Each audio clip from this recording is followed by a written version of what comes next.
Alright, so that's what I warned you about at the start of the last video. I meant to pause it, somehow it stopped, and so we're starting video number 2. So you can see here the Loctite, the cover just pulled out of that slot there, and we'll put that on the new one. One thing I see, looking at the new stick, this nut's actually welded on. I scratched at the paint a little bit to make sure it wasn't paint. So it didn't come with a lock nut, but looking at the length, I have room to move this one. So I'm going to move that over, and we're going to get this moved and put that back together. Alright, so this is a little disappointing. You can see there, well, I hope you can see, the boot doesn't fit nearly as nice on this. You may recall there's just a welded thing instead of the nice slot. I suppose it doesn't matter, but it would be nice. I think what I'm going to do, I'm going to feed this thing that we found at the beginning up underneath and try to take up some of that space. I can't see any other use for it. It doesn't really match the piece, but it is the right diameter for the shaft.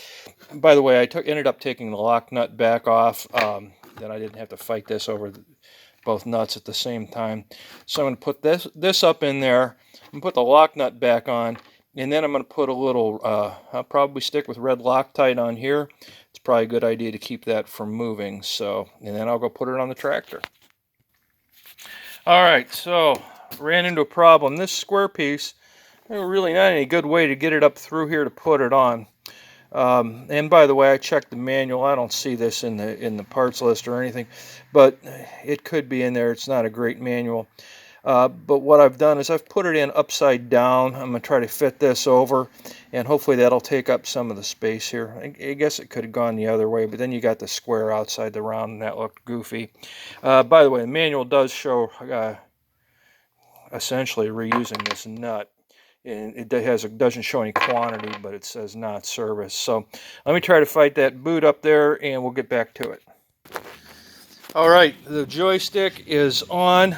I'll tell you what I did is I just screwed it down until it stopped, and then I backed it out till the button was forward. I kind of lined it up with the little lock, and I see I missed a little, but that's all right. And then snugged up the lock nut. While I was here, I went in and pushed a bunch of grease into these joints, and I way overdid it, but this is a good time to do it. What I need to do is I need to find a route to get the wire out, and none of these holes seems to go through, which is too bad. By the way, one thing I did during your intermission is I did check the continuity, make sure the switch actually worked, which it does. Didn't want to find that out later. So I got to find a way to fish that wire through the boot. It's going to keep the lip on the boot from locking in. I want to make sure I've got it where it doesn't get caught up here. Well, let me find a path for the wire. I'll try and update you when I come back, and I'll get this boot on. Be right back. Okay, I missed something. You see the three plungers that are hooked to the cables. There's a fourth hole, and let's see if I can get that to where you can see. Yeah, you can't see through there, but this fourth hole is open at the bottom. However, it's narrow, probably to grab a cable if there was a fourth thing here. And so the wire will fit through that, but the connectors are too big to go through together. So a couple possibilities. It could, I don't see any reason you couldn't drill it out. And I've actually got all kinds of fancy hooks and stuff. I'm going to get those guys fished through there, and then it'll be out of the way. It's going to take a little time, but you know what?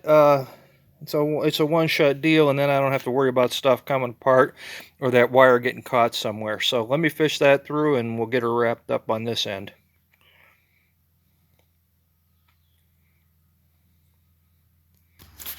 Alright, that's all back together. I was actually able to fish that wire through quite easily with just this probe. It is tight and some funny angles, so I checked the continuity afterwards and made sure that it's good. As I was putting the little square rubber piece in here, which by the way wasn't easy, I thought, well, that's probably more trouble than it's worth. But you know, now that it's on, It's kind of holding things up there. I think if I had it to do over again, I would. When I was doing it, I thought, I'm going to advise these guys just throw that thing away. But it does take up some space in there and seems to look a little better. So I've got this on. That wire's running through that hole we talked about a minute ago. Just drops down right here right now. Once we're hooked up, we'll tie everything up. If you're going to do that, you may want to do it before you grease it. I got grease on everything. So the next step on the path I'm taking is we need to get the hood open and get the rest of the harness in. Let's see how that goes.